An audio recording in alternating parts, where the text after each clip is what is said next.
하나님 나라에서 살게 되는 이 엄청난 복음을 저에게 주시고 그 복음을 믿고 따라가 살게 하시니 하나님 너무너무 감사합니다. 우리가 다시 살 수 있고 우리가 영원히 살 수 있고 우리가 지금 이런 부족한 몸이 아닌 완전한 몸으로 부활하여서 하나님 나라에서 살게 하신다는 이 엄청난 소망을 가지고 저희들이 이렇게 살아가고 있습니다. 이 소망을 주신 하나님 너무너무 감사합니다. 하나님께서 우리를 선택해서 하나님의 자녀 삼아주셨다고 했는데 하나님 이렇게 부족한 저희들을 어떻게 선택해서 불러주셨습니까? 이왕이면 잘나고 똑똑한 사람도 많은데 없고 부족하고 이러한 저희들을 특별히 불러 세워주시고 하나님의 자녀 삼아주시고 복음을 믿는 믿음으로 살아가게 하신 하나님 너무너무 감사합니다. 하나님 이러한 큰 은혜를 받았음에도 불구하고 저희들 살아가는 모습 너무너무 부끄럽습니다. 하나님 우리를 돌아봐 주시고 우리에게 더 큰 힘과 용기와 믿음을 더해 주셔서 영원한 세상을 바라보면서 힘있게 나아가는 저희들에게 도와주옵소서. 우리의 믿음이 부족함을 꾸짖어 주시고 하나님 더 믿음 위에 믿음을 더해 주셔서 산소망을 가지고 살아가는 저희들 다 되도록 하나님 도와주옵소서. 오늘 특별히 주님 부활하신 그날을 기념해서 감사하는 마음으로 여기에 모였습니다. 하나님 너무 감사합니다. 주님께서 부활하셔서 나도 부활할 수 있다고 하시니 너무 감사합니다. 하나님 이 부활의 기쁨을 이 부활의 소망을 많은 사람들에게 나누어주는 귀하고 복된 한 주간 되도록 도와주시기를 간절히 원하고 소원합니다.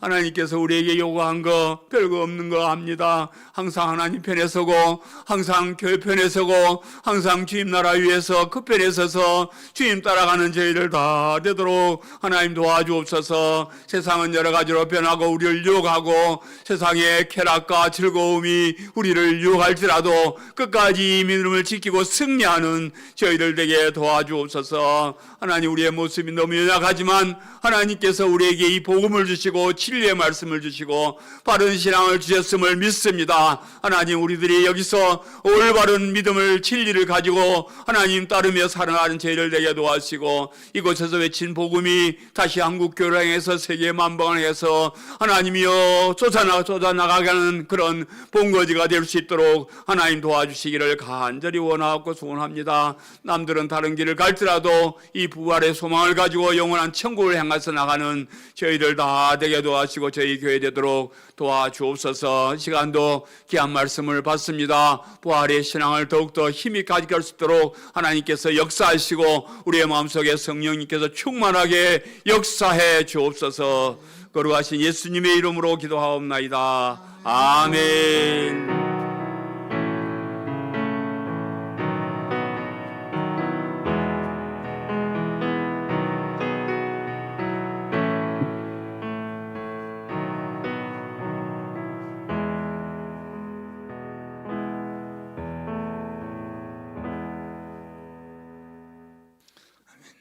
성경 말씀 마태복음 28장 1절부터 보겠습니다. 마태복음 28장 1절부터 15절 말씀입니다.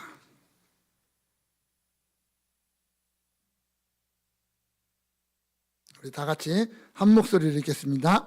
안식일이 다 지나고 안식 후 첫날이 되려는 새벽에 막달라 마리아와 다른 마리아가 무덤을 보려고 갔더니 큰 지진이 나며 주의 전사가 하늘로부터 내려와 돌을 굴려내고 그 위에 앉았는데 그 형상이 번개 같고 그 옷은 눈같이 희거늘 지키던 자들이 그를 무서워하여 떨며 죽은 사람과 같이 되었더라.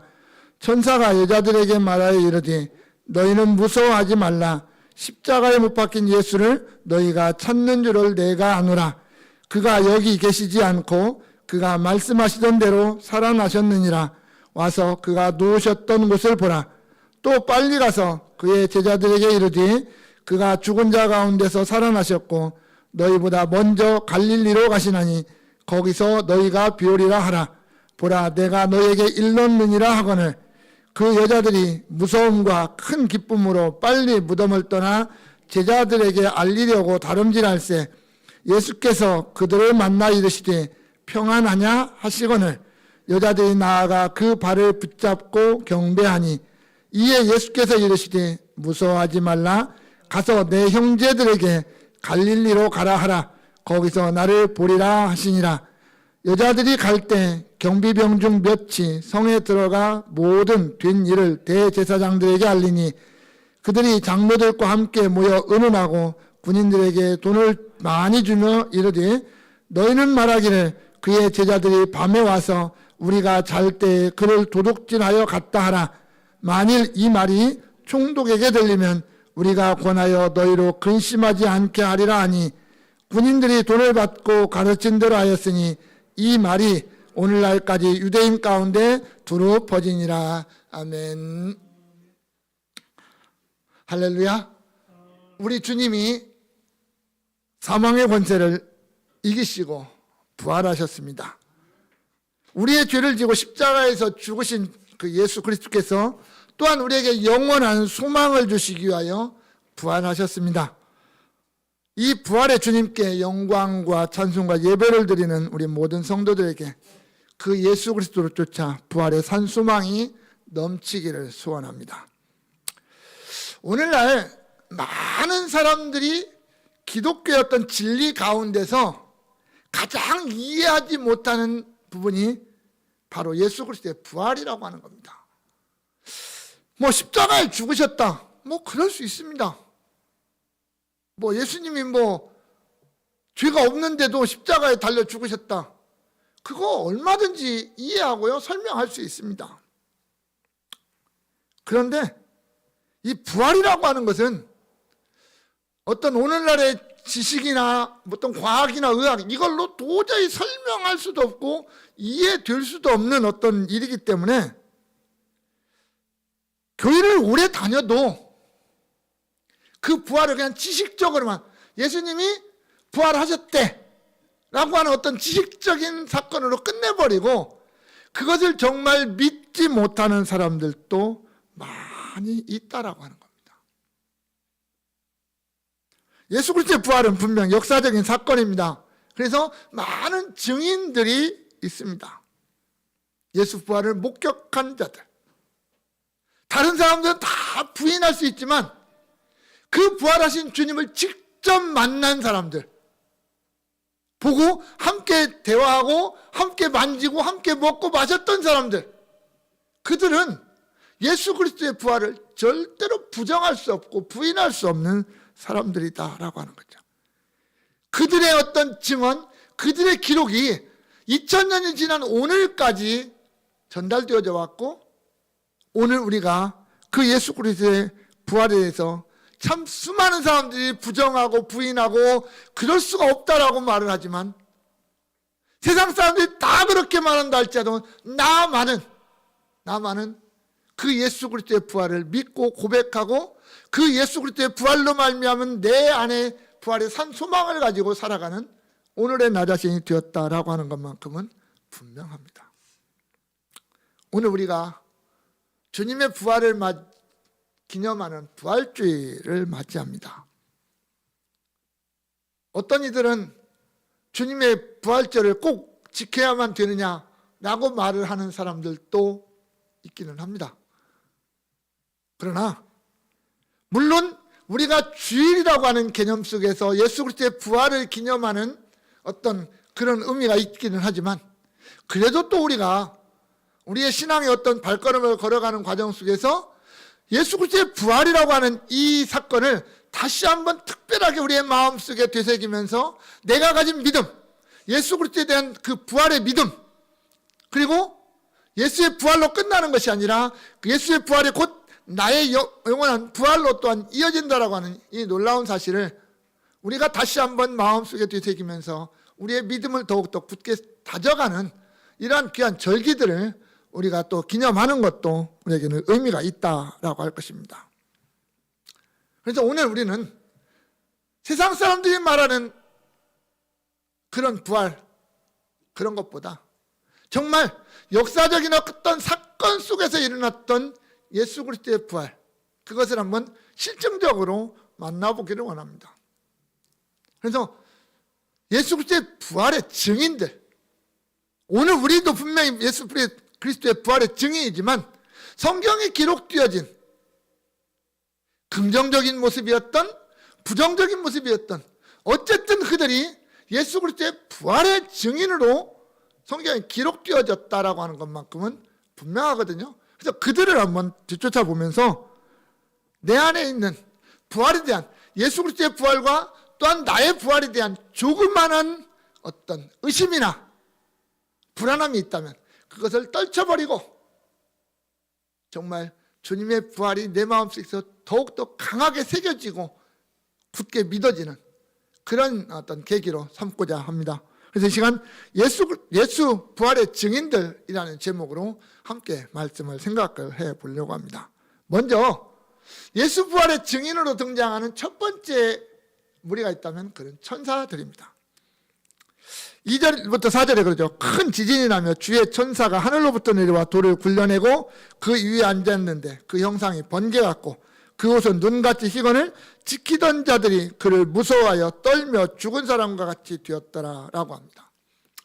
마태만 기록하고 있습니다. 이 사실은 다른 성경에서는 다른 모습으로 또 간략하게 기록하기도 하는데 마태는 좀 어떤 천사들의 모습에 대해서 좀 자세하게 기록을 하고 있습니다. 이것은 마태복음 우리가 유대인들을 대상으로 기록했다라고 하기 때문에 유대인들의 어떤 이미지 속에서 천사들의 모습을 그들에게 더욱더 강력하게 이렇게 각인시키기 위해서 이렇게 표현을 해 놓았습니다. 그런데 우리가 여기에서 천사들이 어떤 모습이냐 이것보다는 천사들이 예수 그리스도의 부활의 현장에 내려왔다라고 성경이 기록하는 이유는 뭘까요? 그것은 예수 그리스도의 부활은 땅에서부터 땅의 일로 끝나는 게 아니라 하늘로부터 시작된 일이었다라고 하는 겁니다. 하나님께로부터 시작된 역사라는 말입니다. 본문에 등장하는 지진이나 이런 것들은 하나님의 어떤 임재 현장 속에 나타났던 어떤 사건으로 많이 성경에 등장을 하거든요. 특히 엘리야 어떤가 호렙산에서 하나님을 만날 때 하나님이 그 앞에 지진도 불도 바람도 그렇게 일으켰잖아요. 어떤 이런 것들을 통해서 유대인들의 개념 속에서 이 지진, 어떤 특별한 현장 속에 나타나는 이런 지진은 하나님의 임재하심, 그것을 의미한다라고 하기 때문에 오늘 그 마태는 그것을 거기다 기록을 해놓고 이 예수 그리스도의 부활의 현장은 하나님께서 임재하신 현장이다, 이렇게 표현을 해주고 있는 겁니다. 인간들은 무서워하고 두려워서 떨면서 죽은 자처럼 되어버렸지만 그런 현장 속에 하나님의 역사가 펼쳐지고 있더라라고 하는 겁니다. 그러면서 천사들이 등장합니다. 하나님의 어떤 임재와 천사들의 어떤 등장, 이것이 이제 이 사건이 인간의 사건이 아니라 하나님의 사건이다라고 하는 것을 보여줍니다. 천사들이 내려와서 그 돌을 굴립니다. 이 돌은 사실 사람 한두 명의 힘으로 굴릴 수 있는 돌은 분명 아닙니다. 다른 데 보면 여인들이 무덤으로 달려가면서 하는 말이 있죠. 누가 우리를 위하여 그 문을 열어줄까? 돌문을 열어줄까? 여자들이 몇 명이 달려가지만 그들의 힘으로는 그 돌을 굴려낼 수가 없다라는 얘기죠. 그만큼 크고 무거운 돌이라는 말입니다. 그런데 천사들이 내려와서 그 돌을 굴렸습니다. 예수님이 무덤 속에서 나오려면 돌이 무거워서 못 밀고 나오시니까 천사들이 그걸 열어놨을까요? 그건 분명 아닐 겁니다. 그건 아닙니다. 예수님은 돌무덤을 막아놓았던, 열어놓았던 그것과 전혀 상관없이 부활하실 수 있는 분입니다. 하지만 천사들의 그런 역사들을 보여주면서 예수 그리스도의 부활의 어떤 확실성을 다시 한번 우리에게 보여주고 있습니다. 이 천사들이 예수 그리스도의 부활을 여인들에게 먼저 알려줍니다. 무덤까지 달려온 여인들에게 천사들이 하는 말은 두려워 말라, 무서워하지 말라라고 말합니다. 사람들이 그 하나님의 역사 현장 속에서 천사들이 나타나고 지진이 나고 돌문이 옮겨가는 그 어마어마한 사건 앞에서 죽은 자처럼 두려워하고 떨고 있을 때 여인들도 마찬가지였겠죠. 눈앞에 펼쳐진 환경은 놀라움의 연속일 수밖에 없잖아요. 그런데 그들에게 두려워하지 말라라고 말합니다. 그러면서 뭐라고 말합니까? 예수는 살아나셨다라고 전해줍니다. 살아나셨다. 천사가 여자들에게 말하여 이르되 너희는 무서워하지 말라. 십자가에 못 박히신 예수를 너희가 찾는 줄을 내가 아노라. 그가 여기 계시지 않고 그가 말씀하시던 대로 살아나셨느니라. 와서 그가 누우셨던 곳을 보라라고 말합니다. 천사가 강조하는 예수 그리스도는 어떤 예수? 십자가에 못 박힌 예수. 십자가에 못 박힌 예수라는 것은 이미 죽으셨다라는 거죠. 완전하게 죽으신 예수. 그냥 잠시 잠깐 기절한 것이 아니라 그분은 완전하게 죽으셨던 예수라는 얘기예요. 그런데 그 예수가 살아나셨다라고 말합니다. 천사가 어떤 십자가에 못 박히신 예수를 강조하는 것은 다시 살아나셨다라고 하는 이 극적인 반전, 이것을 강조하기 위함이에요. 단순히 그냥 누우셨던 예수가 살아난 게 아니라 십자가에 못 박혀서 완전히 죽으신 그 예수가 완전하게 살아나셨다라는 거죠. 이 죽음과 삶이라고 하는 이 극적인 이 어마어마한 반전, 그것을 천사가 소개해 주시기 위해서 그렇게 말합니다. 결국 예수 그리스도의 십자가가 말씀대로 예언대로 이루어진 사건이요, 부활 마찬가지로 그가 말씀하시던 대로 이루어진 것이다 라고 강조하시면서 예수님이 하신 모든 것들이 역사적인 사건이었듯이 부활 또한 역사적인 사건이라고 하는 것을 그렇게 증거하고 있습니다. 말로만이 아니라 와서 확인해라 이거죠. 너희가 와서 그분이 누우셨던 자리를 봐라. 눈으로 봐라. 시체가 없다는 것을 확인하라는 거죠. 그리고 흔들리지 말라는 거예요. 과연 그럴까? 혹시 뭐가 잘못된 건 아닐까? 이런 의구심 다 버리고 예수 그리스도가 분명하게 부활하셨다라고 하는 믿음으로 더욱더 견고하게 서라는 것이죠. 단순히 듣는 것으로 끝나지 말고 눈으로 보고 확인하라는 거죠. 그리고 나서 하는 말은 제자들에게 가서 알려라 라고 말을 합니다. 빨리 가서 제자들에게 알려라. 마가복음 16장 7절에서는 가서 그의 제자들과 베드로에게 이 사실을 알리라고 천사가 여인들에게 말을 합니다.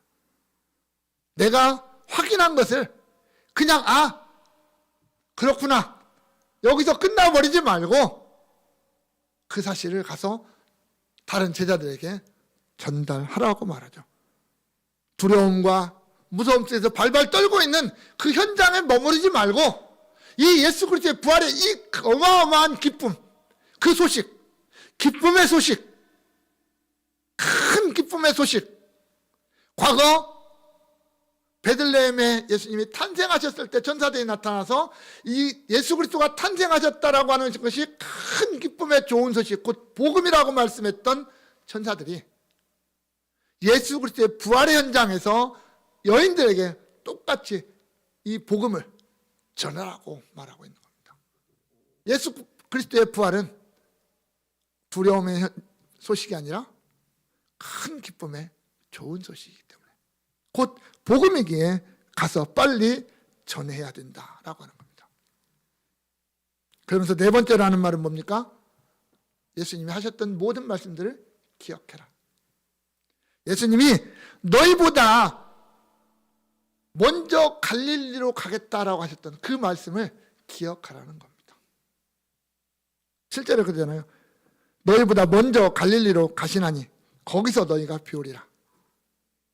예수님이 마태복음 26장 32절에서 이렇게 말씀하시거든요. 내가 살아난 후에 너희보다 먼저 갈릴리로 가리라. 갈릴리에 나를 보자 라고 말씀하시는 거죠. 천사들은 예수님의 어떤 그 말씀을 다시 한번 여인들에게 상기시키면서 이 역사의 부활이 완성되어졌다. 사건, 역사적인 사건으로 완성되었다라고 여인들에게 말씀하고 있는 겁니다. 천사들이 먼저 예수 그리스도의 부활의 증인으로 등장합니다. 하나님의 역사요. 하나님이 행하신 위대한 역사다. 예수 그리스도의 탄생이 성령의 역사로 말미암아 시작되었던 것처럼 예수 그리스도의 부활 또한 하나님의 역사로 성령의 역사 가운데서 진행된 것이다라고 하는 것을 천사들을 통해서 증거하고 있습니다. 두 번째로 증거인으로 등장하는 무리가 있는데 여인들입니다. 이때 당시에 예수님이 지금 활동하실 당시에 사회적인 어떤 그 분위기는 여인들에게는 그렇게 힘이 없었습니다. 여인들이 뭐 그렇게 존재감이 있는 시대는 아닙니다. 그런데도 참 성경에 보면 아주 중요한 순간마다 등장하는 여인들이 있습니다. 정말 중요한 현장에는 남자들이 등장하는 게 아니라 여자들이 등장하고 있다는 거예요. 그걸 보면 참 우리 하나님의 역사는 시대를 뛰어넘고 어떤 문화나 사회적인 어떤 환경을 뛰어넘는 역사를 우리에게 보여주고 있다라고 하는 거죠. 본문에 등장하는 이 여인들은 예수님이 어떤 장사될 때 아리마대 사람 요셉에게서 장사될 때 그 현장에 있었던 여인들입니다.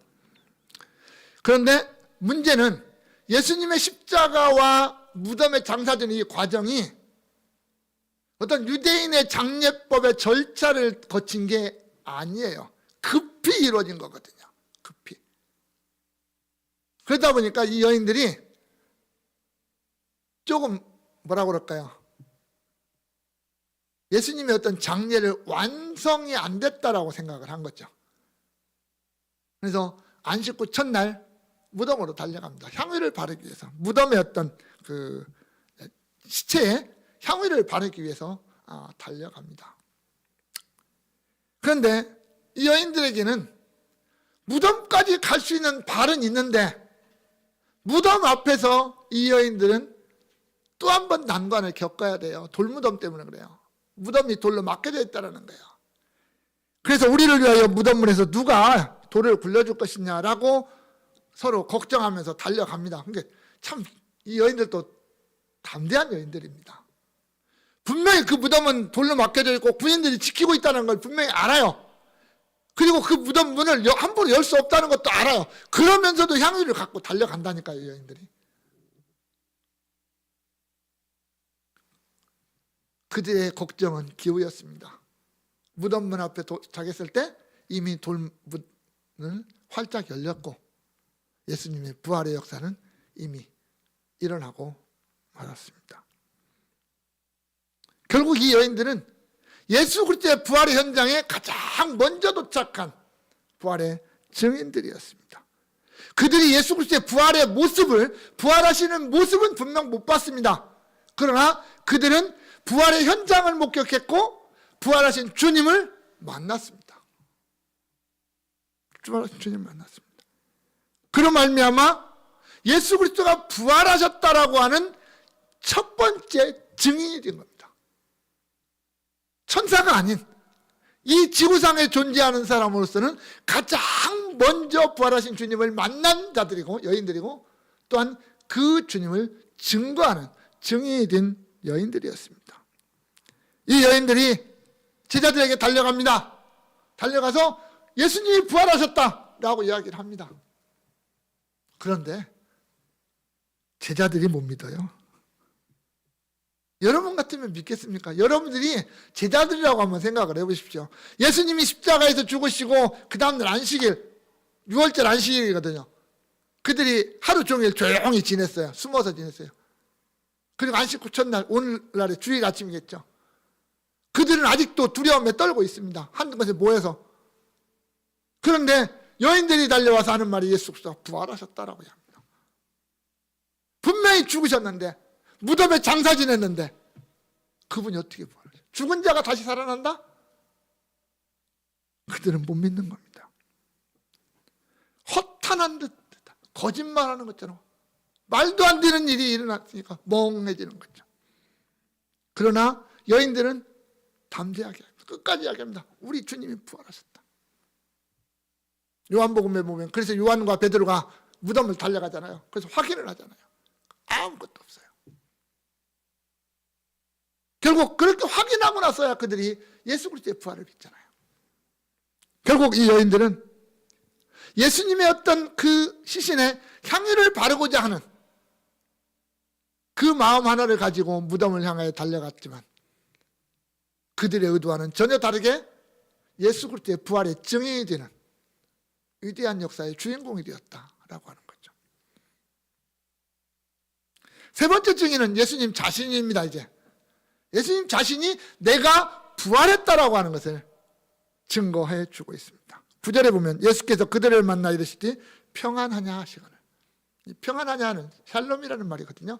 유대인들에게 그냥 보편적인 인사입니다. 예수님이 특별하게 그들에게 인사한 게 아니고 그냥 유대인들이 만났을 때 아무 일 없었던 것처럼 인사하는, 아침에 일어나면 안녕하십니까 하는 것처럼 평안하냐 샬롬 하고 묻습니다. 예수님이요 부활하시고 나서 여인들에게 나타나서 뭐 아주 특별하게 무언가를 하지를 않으셔요. 어제 잠잤다가 아침에 일어나신 그 상황처럼 예수님은 너무나도 자연스럽게 여인들에게 평안하냐라고 인사를 하고 있는 모습을 보게 됩니다. 예수님 자신이 내가 무덤 속에 있는 게 아니라 내가 죽음 가운데 있는 게 아니라 다시 살아난다. 내가 살아있는 자다. 살아있는 자다. 어제 만난 옆집 아저씨 만난 것처럼 살아있는 자다. 살아있는 자. 그래서 너희들과 인사하고 평안하게 그냥 마주할 수 있는 그런 존재다라는 것을 보여주고 있습니다. 예수님의 부활은 영적인 부활이 아닙니다. 예수님으로부터 영혼만 부활한 게 아니라 그분의 육체까지도 완전하게 부활하시던 그냥 사람들에게 보여주고 만나고 만지고 먹고 마실 수 있는 그런 분이었다라는 거예요. 영적인 존재라면 많은 사람들에게 보여줄 수가 없잖아요. 영혼은 보이지 않는 거니까. 그러나 이 여인들이 또 훗날 많은 사람들이 500명이나 되는 사람들이 한꺼번에 그분을 볼 수 있는 실제적인 육체의 모습을 가진 완전한 부활의 주님이었다라는 거죠. 누가복음 24장 13절 이하에 보면 엠마오로 가는 두 제자들과 예수님이 만나시잖아요. 걸어가십니다. 대화하십니다. 또 그들과 함께 식사 자리에 앉기도 하시고요. 그렇게 함으로 해서 그들에게 예수 그리스도의 부활의 모습을 그대로 보여주셨습니다. 또한 요한복음 20장 19절 이하에 보면 예수님은 두려움에 떨고 있는 제자들 가운데 나타나서 뭐래요? 내 손을 보고 만져봐라. 내 옆구리에다 손 넣어서 만져봐라. 너희가 보고 아는 그 예수, 그 십자가에서 죽으셨던 그 예수, 그 예수가 바로 나다라고 하는 것을 제자들에게 그렇게 보여주시고 있습니다. 또한 40일 동안 부활 후 40일 동안 세상에 지내시면서 많은 사람들에게 예수님이 당신을 사랑하셨음을 보셨습니다. 그래서 훗날 사도 바울이 그 얘기를 하잖아요. 예수님이 부활하신 후에 많은 사람들에게 게바에게 보이시고 12제자에게 보이시고 또 500여 형제에게도 보이셨다. 많은 사람들에게 일시에게 보이셨다. 아마 부활 후 40일 동안 예수님은 그 제자들과 함께 하시면서 제자들을 양육하셨겠죠. 40일 동안. 그리고 이제 하늘로 올라가시는 그런 장면이 등장을 하죠. 결국 예수님은요, 자신이 스스로 사람들에게 자신을 보여주면서 자신의 부활하셨음을 완벽하게 증명하셨던 것을 보게 됩니다. 여기까지는 참 얼마나 좋고 아름다운 모습입니까? 천사도 있죠. 예수님을 사랑했던 여인들도 있죠. 제자들도 있죠. 예수님 자신도 나타나셨습니다. 이렇게 해서 예수님의 부활이 확실하게 증거가 됐습니다. 그런데 예수 그리스도의 부활을 반대하는 입장에서 보면 그건 지그들끼리 얘기예요. 그죠? 그건 니들 얘기지 우리 얘기가 아니잖아요. 예수 그리스도의 부활은 너희들끼리 하는 얘기고 너희들끼리 믿는 얘기고 너희들끼리 만들어낸 얘기다 라고 하면 복잡합니다. 그런데 성경은요, 거기서 끝내지 않습니다. 또 다른 증인들이 등장을 합니다. 기가 막힌 겁니다. 11절에 보면 여자들이 갈 때 경비병 중 몇이 성에 들어가 모든 뒷일을 대제사장들에게 알렸다, 이렇게 말을 합니다. 자, 예수 그리스도의 부활의 현장에 누가 있었냐 이거예요. 그게 경비병들이 있습니다. 예수님이 십자가에서 죽으시고 아리마대 사람 요셉이 이제 자기 무덤에다가 장사 지냈을 때 대제사장들과 서기관들이 빌라도에 가서 얘기하잖아요. 저가 살았을 때 분명히 이렇게 말하기를 3일 만에 살아난다라고 얘기를 했다. 그러니까 우리가 3일째까지 지켜야 된다.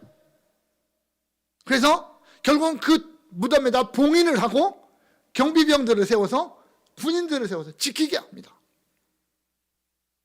그런데 그 경비병을 지키고 있는 그 현장에 예수님의 부활의 역사가 나타났습니다. 그 경비병들은 너무나도 놀란 거죠. 예수 그리스도의 부활의 현장에 자기들이 직접 있었다는 거예요. 그래서 그 현장을 보고 두려움에 떨면서 누구에게 달려갑니까? 대제사장들에게 달려갑니다. 대제사장들, 유대 종교 지도자들이겠죠. 예수를 십자가에 못 박는데 가장 앞섰던 자들입니다. 어찌하든지 예수를 제거하려고 몸부림쳤던 자들이 아니었습니까? 그들이 그 예수 그리스도의 부활을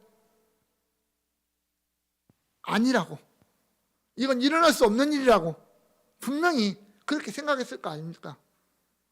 그래서 그들은 이렇게 말합니다. 주여, 저 속이던 자가 살아있을 때에 말하되 내가 사흘 후에 다시 살아나리라 한 것을 우리가 기억하느니 그러므로 명령하여 무덤을 사흘까지 굳게 지키게 하소서. 그 다음 이유가 있습니다. 그의 제자들이 와서 시체를 도둑질하여 가고 백성들에게 말하되 그가 죽은 자 가운데서 살아났다 하면 후에 속임이 전보다 클까 하나이다. 알기는 기가 막히게 합니다. 예수님이 그렇게 말했는데 만약에 사흘 후에 예수님이 없어지면, 근데 그 없어지는 이유가 뭐냐면 제자들이 와서 도둑질해 간다는 거예요. 시체를. 예수님이 시체를 도둑질해 가고 예수님이 부활했다라고 한다면 더 골치가 아프니까 도둑질해 가지 못하도록 군인들을 통해서 지키게 하자라고 말하는 겁니다. 그래서 사실 그렇게 했습니다. 그렇게 했어요. 그런데 그들이 그렇게 말하고 그렇게 수고를 했지만 헛수고했다라고 하는 거죠. 저들의 계획과 저들의 실행과는 전혀 관계없이 예수님은 당신이 말씀하신 대로 부활하셨다라는 거죠. 이 광경을 군인들이 목격하고 그게 너무나도 분명한 사실이니까 어떻게 할 수가 없잖아요. 그래서 대제사장한테 가서 있는 사실대로 고하는 거죠. 우리가 자다가 우리가 지키던 중에 이러한 일이 벌어졌다 이거죠. 이런 일이 벌어졌다. 그렇게 이야기를 합니다. 결국 이 대제사장들은 어떻게 되냐? 예수 그리스도의 부활을 인정할 수밖에 없는 상황이 돼버린 거예요. 이제 부정할 수가 없잖아요. 군인들이 봤는데, 군인들이 안 봤다면 모르겠는데 군인들이 봤잖아요. 이것을. 그런 인정할 수밖에 없잖아요. 그리고 예수 그리스도가 부활했다라고 하면은 우리가 한 건 뭐야? 우리가 한 거. 대제사장들과 서기관들과 유대인들이 한 게 뭐냐고요? 결국은 자신들이 잘못했다라는 것을 인정할 수밖에 없잖아요. 인정할 수밖에 없잖아요. 그래서 또 다른 계략을 세우는 거예요. 군병들을 매수하는 거죠. 12절 이하에 그러죠. 너희는 말하기를 그의 제자들이 밤에 와서 우리가 잘 때 그를 도둑질하여 갔다 하라. 거짓말을 하라는 얘기입니다. 거짓말을. 만약에 예수 그리스도가 부활한 게 거짓이라면 대제사장들이 이런 일을 할 필요가 없잖아요. 없잖아요. 이런 일 안 해도 되잖아요. 그런데 예수 그리스도의 부활이라고 하는 이 실제적인 사건을 거짓말로 만들기 위해서 대제사장들과 군병들이 결국 거짓말을 하는 거잖아요. 거꾸로 됐잖아요. 그들이 말은 이렇게 하는데 사실 이게 말이 잘 안 되는 얘기예요. 우리가 상식적으로 한번 생각을 해봅시다. 군인들이 지키고 있는데 제자들이 도둑질하러 갔다? 군병들이 지키고 있는데 예수님이 군병들에게 붙잡히고 재판받을 때 제자들 뭐냐면 다 도망갔거든요. 무서워서 목숨 살려고 다 도망갔거든요. 그런데 그들이 살아있는 예수도 버리고 도망간 자들이 죽은 예수를 도둑질하기 위해서 무덤을 향해서 간다? 예수님이 부활했다라는 소식을 듣고도 무서워서 벌벌 떨고 있는 제자들입니다. 지금 저 한쪽 방에서 밖에 안 나가고 두려움에 떨고 있잖아요. 예수님이 그들 앞에 나타나실 때까지도 그들 두려움에 떨고 있었습니다. 부활했다는 걸 알고도요. 그러고 있잖아요. 그런데 그들이 목숨을 걸고 가서 군병들이 지키고 있는 그 돌문을 열고 예수님의 시체를 도둑질해 간다? 그건 좀 심각한 문제잖아요. 그리고요, 또 하나 사건이 좀 있습니다. 자, 제자들이 예수님의 시체를 도둑질해 갔다. 이게 사실이라고 해보자 이거예요. 그러면 이건 로마법의 어마어마한 범죄입니다. 왜? 그 돌문은 봉인되어져 있는 돌문입니다. 우리 봉인이라는 거 잘 알잖아요. 문에 딱지 붙여가지고 이거 못 뛰게 하는 거잖아요. 그거 뛰면 어떻게 돼요? 국가 권력에 도전하는 거예요. 국가 권력에 도전하는 거예요. 만약에 그 돌문을 굴렸다, 그 봉인을 뜯었다, 이것은 빌라도 총독에 대한 도전이요, 더 넘어가면 로마 황제에 대한 도전입니다. 그러잖아요. 그러면 마땅히 그 다음에 이루어질 일이 뭐냐면 제자들이 도둑질해 갔으니까 제자들을 고소 고발해야 되고, 그잖아요. 로마에 대항한 저들 고발하고 고소해서 잡아다가 뭔가 일을 벌려야 될 거 아닙니까? 근데 아무것도 안 했어요. 아무것도 안 했어요. 분명히 범죄라는 거 알고 이게 어마어마한 사건이라는 거 아는데 왜 그들이 이걸 그냥 내버려 뒀을까요? 이것도 말이 안 되는 얘기 아닙니까? 마땅히 제자들 잡아다가 매로 때리든 뭐 어떻게 하든 자백을 받아야 되고, 그렇게 예수 부활이 거짓이라는 것을 증명해야 되는 것이 이들의 당연한 모습 아닙니까? 그런데 안 하잖아요. 훗날 빌라도는 황제에게 쓰는 편지 앞에서 그러잖아요. 이 사건을 그대로 쓴다고요. 우리가 지켰는데 부활했다고 진짜 군인들이 와서 보고했다라고 하는 것을 그렇게 글로 남겨놓잖아요.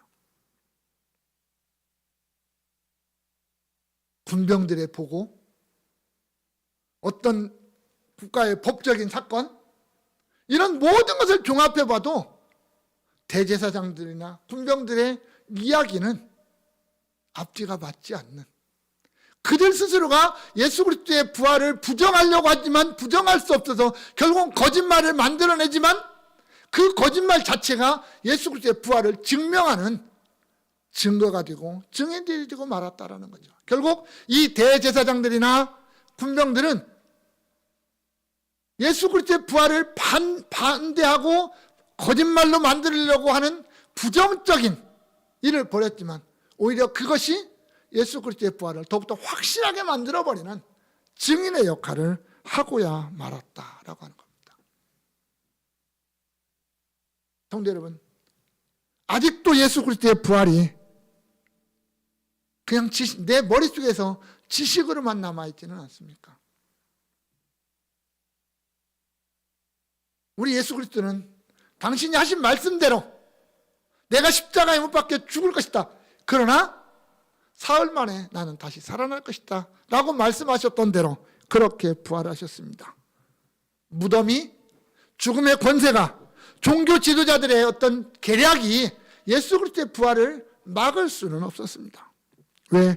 그분 자신이 생명이었고 생명의 주인이셨고 하늘과 땅의 모든 권세를 가지신 그분이었기 때문에 그분은 능히 무덤의 권세를 이기고 부활하셨다라고 하는 겁니다. 그리고 그게는 수많은 증인들이 있습니다. 수많은 증인들. 예수 그리스도의 부활을 직접 목격하고 예수 그리스도를 직접 만지고 함께했던 많은 증인들이 있고 그 증인들의 고백을 통해서 오늘 이 시대까지 2000년이 지난 이 시대까지 수많은 사람들이 그 부활의 주님을 증거하다가 목숨을 잃었습니다.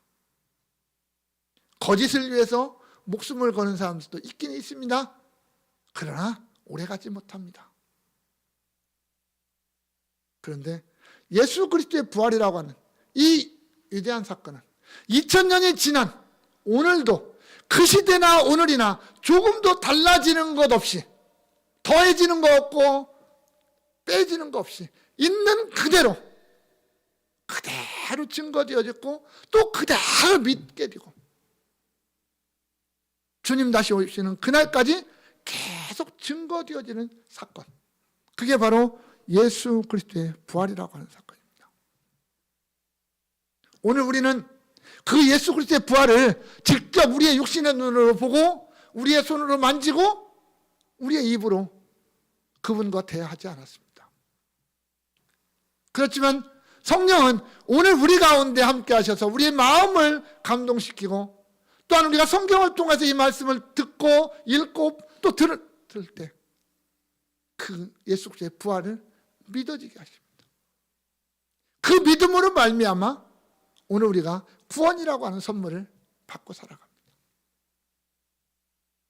결국 이제 우리가 오늘 이 시대에 부활의 증인들입니다.